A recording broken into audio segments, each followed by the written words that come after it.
آپ نے اپنے ہاتھوں سے اس یتیم بچے کو غسل دیا ہے اور اپنی بیوی سے کہا ہے کہ فوراً اس بچے کے لیے نئے کپڑے کا انتظام کرو۔ جب تک اس کے نئے کپڑے کا انتظام نہیں ہوا اس وقت تک عید کی نماز رکی رہی۔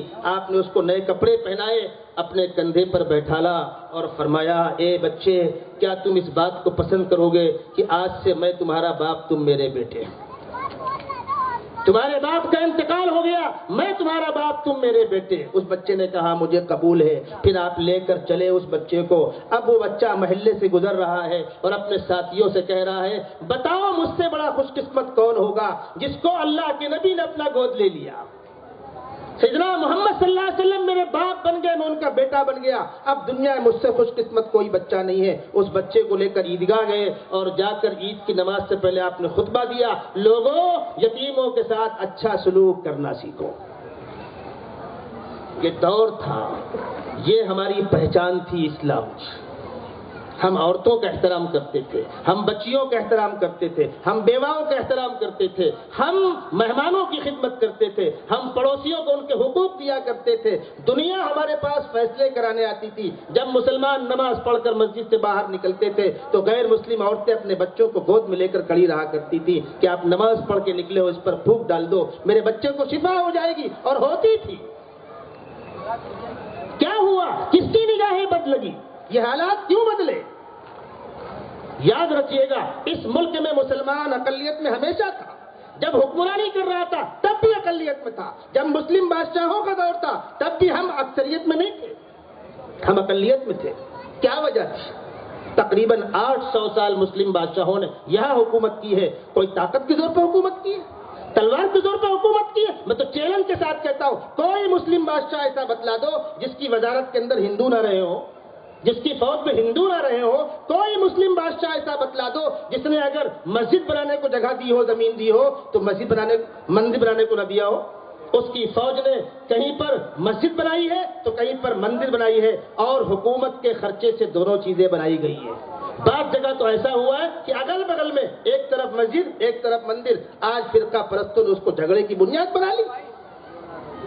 وہ بنارس کی جان موتی کی مسجد کے پاس کے مندر ہو، یا متھرا کی مسجد مندر کا مسئلہ ہو، یا کلیان کی عیدگاہ اور مندر کا مسئلہ ہو، حاجی ملنگ کا مسئلہ ہو، یہ ساری چیزیں وہی ہیں جہاں اس وقت کوئی بھید بھاؤ نہیں ہوتا تھا، سب مل جل کے رہا کرتے تھے۔ آہستہ آہستہ آہستہ آہستہ ہمارے اندر سے وہ خوبیاں نکلتی گئیں، وہ ساری برائیاں جو کسی اور کے اندر ہوتی تھی وہ ہمارے اندر آ گئی۔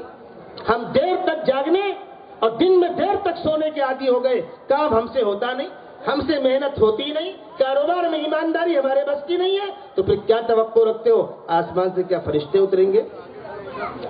جب ہم سچے پکے مسلمان تھے، جب ہم خدا کے اطاعت گزار تھے، دنیا کی تمام چیزیں ہماری اطاعت کرتی تھی۔ ایک دور تھا سیدنا محمد صلی اللہ علیہ وسلم کے خدام صحابہ کرام افریقہ کے جنگل میں رات میں ٹھہرنا چاہتے ہیں، اسلامی فوج ہے، جنگل ہے، سانپ بچھو ہیں، شیر چیتے ہیں، کیڑے مکوڑے ہیں۔ صحابہ نے کھڑے ہو کر اعلان کیا، جنگل کے درندوں، آج اس جنگل میں سیدنا محمد صلی اللہ علیہ وسلم کے خدام قیام کرنا چاہتے ہیں، تم سب لوگ جنگل خالی کر دو۔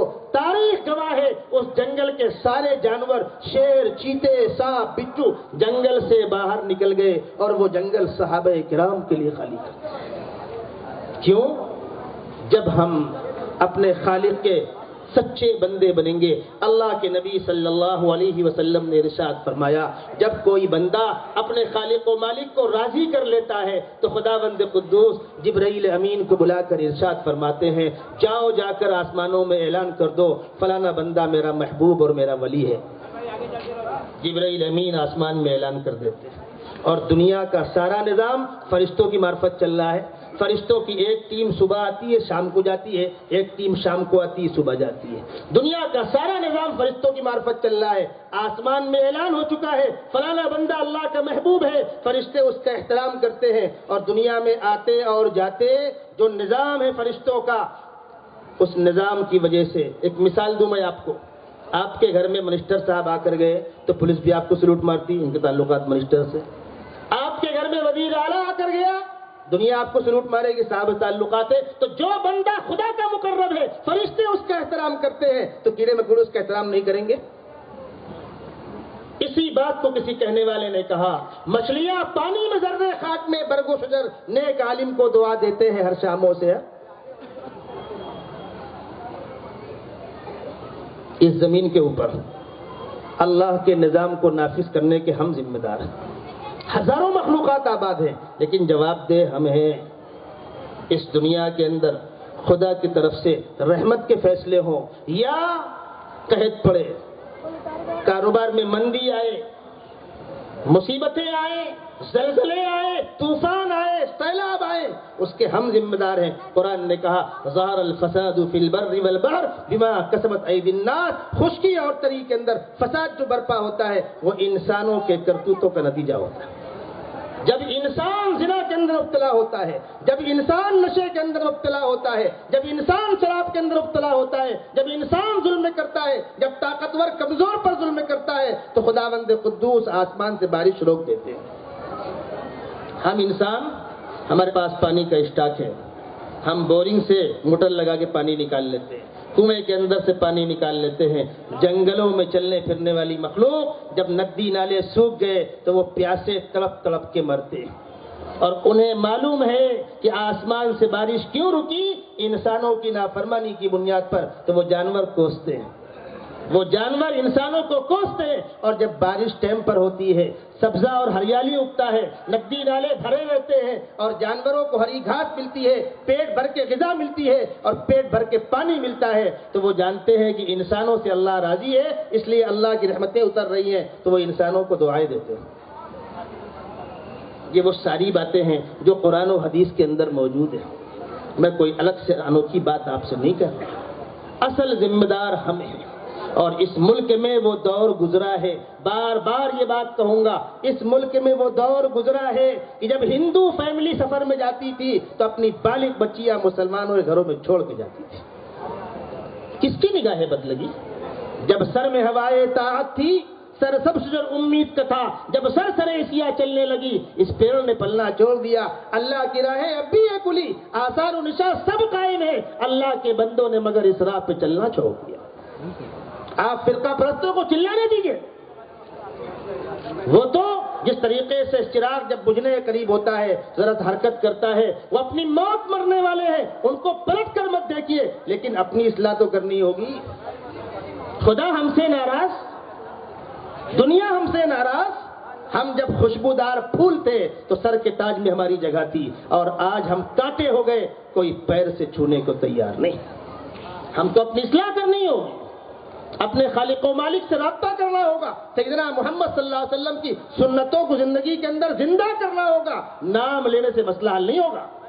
بچوں کی تعلیمات آپ اسکول میں پڑھاتے ہیں، شوق سے پڑھائیے، کوئی منع نہیں کرتا، بالکل نہیں، ہم بچوں کی تعلیم کی مخالفت نہیں کرتے، آپ شوق سے پڑھائیے، لیکن صرف ایک سوال کا آپ جواب دیجئے، آپ کو نہیں مرنا؟ بچے کو نہیں مرنا؟ 50 سال، 60 سال، 70 سال، 100 سال، اس کے بعد موت ہے۔ مرنے کے بعد کیا ہوگا؟ اسی مکان میں رہنا ہے جہاں رہ رہے؟ اسی کارخانے سے کاروبار چلے گا؟ نہیں، آنکھ بند ہوتے ہی زبان بدل جائے گی، نظام بدل جائے گا۔ دنیا کی ساری بادشاہتیں مل کر ایک قبر کے عذاب کو نہیں روک سکتی۔ یاد رکھیے گا، وہاں کیا کام آئے گا؟ وہاں دین کام آئے گا، وہاں قرآن پاک کی تلاوت کام آئے گی، وہاں نمازیں کام آئیں گی، وہاں صدقہ خیرات کام آئے گا، وہاں بچوں کی دینی تعلیم کام آئے گی۔ اسی لیے کہا جاتا ہے تم بچوں کو چاہے جہاں پڑھاؤ، تم شوق سے کالج میں پھلو، پارک میں پھولو، جائز ہے غباروں پہ اڑو، چرخے پہ جھولو، بس ایک سخن بندے ناچیز کا رہے یاد، اللہ کو اور اپنی حقیقت کو نہ بھولے۔ اگر بچوں کو آپ اسکول میں پڑھا رہے ہیں، شوق سے پڑھائیے، لیکن اللہ کا مقام ان کو پہچانوائیے، سیدنا محمد صلی اللہ علیہ وسلم کی سنتوں سے ان کو واقف کرائیے۔ سونے، جاگنے، اٹھنے، بیٹھنے، کھانے پینے، سفر، حضر کی دعائیں یاد کرائیے۔ بچوں کو کلمہ یاد ہونا چاہیے، بچہ قرآن پڑھنا جاننا چاہیے، اس کو نماز کی معلومات ہونی چاہیے۔ طلب العلم فریضہ علی کل مسلم، دین کی اتنی بات سکھانا، اتنی مقدار میں دین سکھانا جس سے بچہ فرائض و واجبات پر عمل کر سکتا ہو، حرام و ناجائز سے بچ سکتا ہو، اتنا دین سیکھنا ہر مسلمان پر فرض ہے۔ عالم بننا ضروری نہیں ہے، لیکن دین پر عمل کرنے بھر کی معلومات حاصل کرنا ضروری ہے۔ آپ نماز پڑھنے کھڑے ہوئے، نماز کی جگہ پاک ہونا چاہیے، تو پاک اور ناپاک کا فرق آپ کو معلوم ہونا چاہیے. نمازی کا کپڑا پاک ہونا چاہیے, نمازی کا بدن پاک ہونا چاہیے, نمازی جو نماز پڑھ رہا ہے اس نماز کا وقت ہونا چاہیے, قبلہ رخ ہونا چاہیے, نماز میں کتنے فرائض اور کتنے واجبات ہیں اس کا علم ہونا چاہیے, کس غلطی پر سجدے سہو سے نماز بچ جاتی ہے اور کس غلطی سے نماز ٹوٹ جاتی ہے, نیت توڑ کے دوبارہ پڑھنا ہے. اگر اتنا بھی نہیں معلوم تو نماز کا پھر حاصل کیا؟ رمضان مبارک کا مہینہ ہے, سحری کھا کر افطار تک ہم کو پابندی کرنی ہے روزے کی, تو سحری کا وقت ختم کب ہوتا ہے اور افطار کا وقت شروع کب ہوتا ہے ہم کو نہیں معلوم.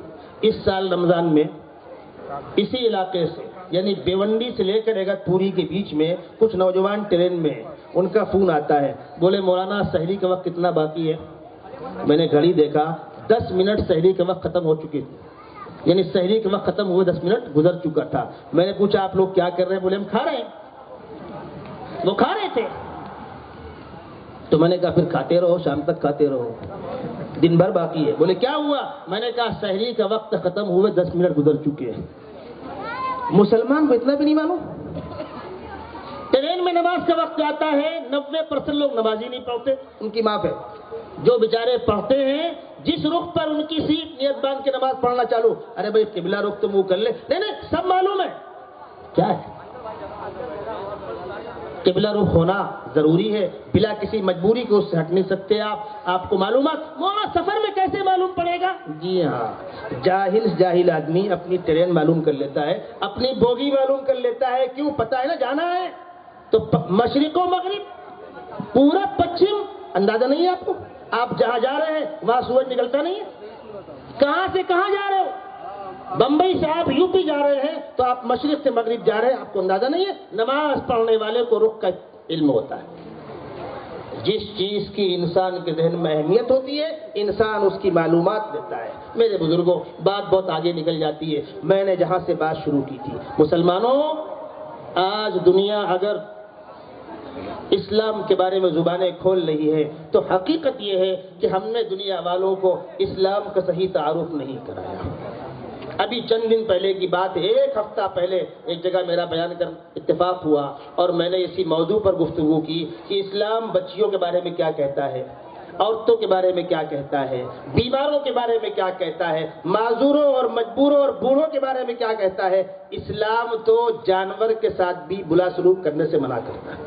کتنا مشہور واقعہ ہے, ایک فاحشہ عورت کنویں کنارے کھڑی ہوئی تھی, ایک پیاسا کتا آ کر کنویں کے کنارے گیلی مٹی چاٹ رہا تھا پیاس کی شدت کی بنیاد پر. اس عورت نے محسوس کیا اس کتے کو پیاس کی بڑی سخت تکلیف ہے. اس نے اپنے چمڑے کے موزے کا استعمال کیا اور کنویں سے پانی بھرا اور اس پیاسے کتے کی زبان پر پانی ڈالا, اس کی پیاس بجھی.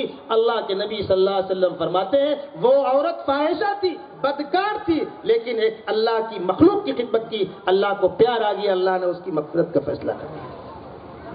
پیاسے کتے کو پانی پلانے پر اللہ کی رضامندی مل جائے گی اور اللہ اس پر رحم کھائے گا, اللہ کو پیار آ جائے گا. تو بھوکے پیاسے معذور و مجبور انسانی خدمت کرنے پر. ایک عورت بڑی عبادت گزار تھی, اس نے ایک بلی کو کمرے کے اندر بند کر دیا, کڑی لگا دی. اب 1 دن 2 دن 4 دن وہ بلی بیچاری بند ہے اندر. اسی حال میں تڑپ تڑپ کے اس نے جان دی. اللہ کے نبی صلی اللہ علیہ وسلم فرمایا وہ عورت جہنم میں گئی. ہم جانور کے ساتھ بھی برا سلوک کرنے کی ہم کو اجازت نہیں ہے. اللہ کے نبی صلی اللہ علیہ وسلم تشریف لے جا رہے ہیں, ایک اونٹ کھڑا ہوا ہے جس کو مالک نے رسی سے باندھ رکھا تھا, بھوک کی بنیاد پر اس کا پیٹ اس کی پیٹھ سے لگا ہوا ہے. آپ قریب تشریف لے گئے, اس نے آپ کو دیکھا, آپ کو آواز دی. اونٹ نے اللہ کے نبی صلی اللہ علیہ وسلم کو آواز دی, آپ نے اس کی پیٹھ پر ہاتھ پھیرا تو اس کے آنکھوں سے آنسو جاری ہو گئے. آپ نے پوچھا یہ کس کا اونٹ ہے؟ من صاحب هذا البعیر, اس اونٹ کا مالک کون ہے؟ تو لوگوں نے بتلایا فلانا ہے. آپ نے بلایا اور فرمایا دیکھو گلے میں رسی ڈالا ہے تو اس کو پیٹ بھر کے دانا پانی دو, اور نہیں کھلا سکتے ہو رسی کھول دو. اصول سن لیجئے, جانور کے گلے میں رسی ڈالنا ہے تو اس کی خوراک کا انتظام کرو, نہیں کھلا سکتے ہو رسی کھول دو. اللہ کی ہزاروں مخلوق جنگل کے اندر چل رہی ہے, اس کی غذا اللہ دے گا, اس کا ذمہ دار تم نہیں ہو. خدا بند قدوس ہے, چھوڑ دو اس کو, جا کے جنگل میں چر پھر کی زندگی گزار لے گا. یا تو اس کو روز پیٹ بھر کے غذا دو ورنہ گردن کی رسی کھول دو. ایک صحابی اونٹ کی پیٹھ پر سامان لاد کر آئے، اونٹ کو باہر کھڑا کر دیا اور آ کر یہاں بات کرنے لگے۔ اللہ کے نبی صلی اللہ علیہ وسلم آیا، اونٹ کو آزاد کر دو، رسی کھول دو، سامان اتار دو، کچھ دیر اس کو بھی آرام کر لینے دو، وہ جانور لیکن اللہ کی مخلوق ہے۔ اسلام یہ کہتا ہے۔ سیدنا محمد صلی اللہ علیہ وسلم فرما رہے ہیں الخلق عیال اللہ فاحب الخلق الی اللہ احسنهم الی عیالہ، ساری مخلوق اللہ کا کنبہ ہے، انسان ہو، جانور ہو، چرند ہو، پرند ہو، اور اللہ کو اپنی مخلوق میں سب سے زیادہ پیارا وہ بندہ ہے جو اللہ کی مخلوق سے اچھا سلوک کرے۔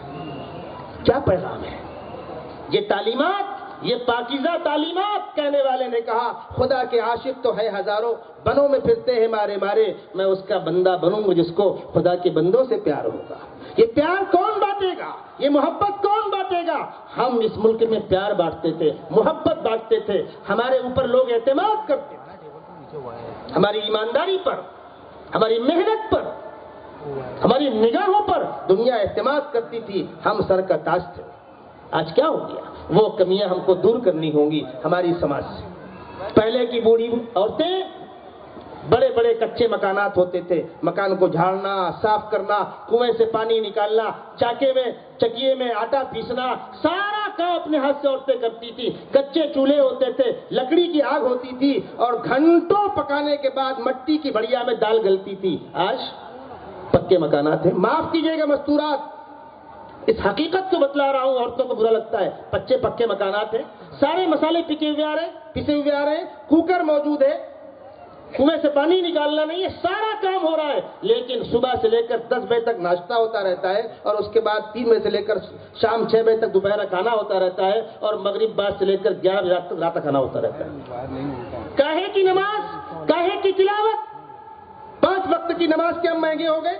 وہ عورتیں محنت کر کے پارا 2 پارا تلاوت کر لیا کرتی تھی، درود کلمہ استغفار پڑھتی تھی۔ ہمارے پاس ٹائم جو بچتا ہے یا تو بیٹھ کر غیبت چگلی کرتے ہیں یا ٹی وی کھول گندی فلمیں دیکھتے ہیں۔ کیا ہوگا؟ خدا ہم سے ناراض نہیں ہوگا؟ آج پورے مہاراشٹر کے اندر نشہ مخالف مہم چل رہی ہے۔ میں نے ممرا کے اندر مستورہ سے سوال کیا، مجھ کو بتلاؤ ان بچوں کی بچپن سے لے کر 15-18 سال کی تربیت کس نے کی ہے؟ تم ماؤں نے کی ہے۔ تم نے سمجھایا ان کو؟ تم نے بتلایا؟ بچہ پہلے گولی کھاتا ہے، پھر ہلکا نشہ کرتا ہے، پھر تیز نشہ کرتا ہے۔ وہ خطرناک نشہ ایک دن میں نہیں ہوتا۔ بچہ رات میں دیر میں آ رہا ہے، 2 بجے آ رہا ہے، 4 بجے آ رہا ہے، باپ کو فکر نہیں ہے؟ بکری نہیں آئی تو بکری کہاں ہے ڈھونڈو، مرغی نہیں آئی تو مرغی ڈھونڈو، اور بچہ ہمارا کہاں ہے؟ اس کو 500 روپے جیب خرچے کون دے رہا ہے؟ بائک ہم دلا رکھی ہے، موبائل کا خرچہ ہم دے رہے ہیں، ساری خرافات میں باپ اپنے بیٹے کو پیسے دے رہا ہے۔ اس کے بعد ہم کہتے ہیں نشہ مخالف مہم، نوجوان برباد ہو رہا ہے۔ نوجوان کیسے برباد ہو رہا ہے؟ اسلام نے نشہ کی سخت مخالفت کی، فرمایا یا ایھا الذین آمنوا انما الخمر والمیسر والانصاب والازلام رجس من عمل الشیطان، گندگی ہے، گندی چیز ہے، چھوڑو اس کو۔ اور نشہ کرنے والے کو اسلامی نظام حکومت میں سزائیں ہیں، اور فرمایا وہ شخص مردود ہے، ملعون ہے جو نشہ کرے۔ میں ٹرین میں منماڑ سے نادیڑ جا رہا تھا، حکومت مہاراشٹر نے اس وقت اعلان کیا تھا گٹکے پر پابندی کے لیے۔ چلیے پابندی لگی نہیں لگی چھوڑیے اس کو، پوری گاڑی سکھ مردوں عورتوں سے بھری ہوئی تھی، ست کھنڈ ایکسپریس، وہ پنجاب سے فلو کے آتی ہے۔ میں تنہا، اس میں مسلمان بیٹھا ہوا تھا، وہ آپس میں بات کر رہے تھے۔ عورتیں کہہ رہی تھی شراب پر پابندی کب لگے گی؟ ہمارے گھر چوپٹ ہے، شوہر شراب پی کے آتا ہے، مار پیٹ کرتا ہے، جھگڑا کرتا ہے، پیسے چھینتا ہے، گالی دیتا ہے، یہ عزت دار انسان کا کام نہیں ہے۔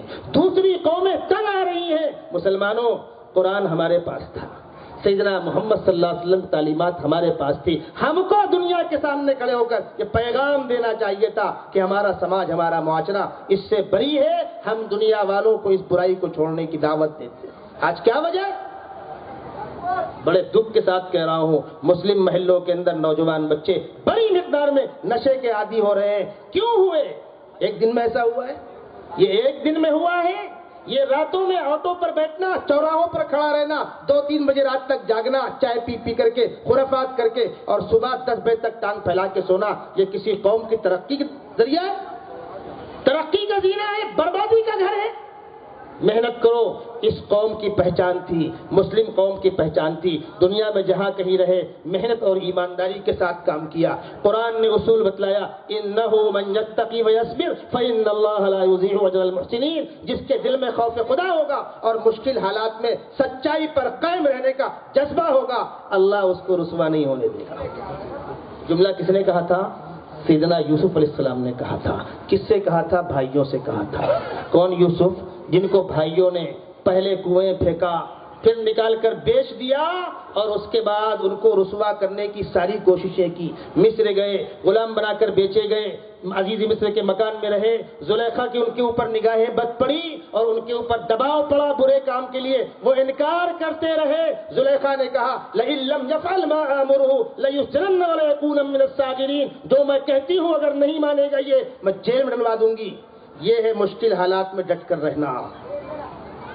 حضرت یوسف نے دعا کی, رب السجن احب الی مما یدعوننی الیہ. پروردگار, ناجائز میں منہ مارنا گوارا نہیں ہے, حرام میں مبتلا ہونا گوارا نہیں ہے, جیل جانا گوارا ہے. بالآخر جیل میں ڈال دیے گئے, 15 سال جیل میں رہے. پھر خداوند قدوس نے کایا پلٹی. بادشاہ نے خواب دیکھا اور اس خواب کی تعبیر کہیں نہیں ملتی تھی. وہ تعبیر کہاں ملی؟ حضرت یوسف کے پاس. حضرت یوسف نے اس کی تعبیر دی. بادشاہ نے کہا تھا انی ارى 7 بقرات سمان یاکلہن 7 عجاف و7 سنبلات خضر واخر یابسات. میں دیکھ رہا ہوں 7 ہری بالیاں ہیں, 7 سوکھی بالیاں ہیں.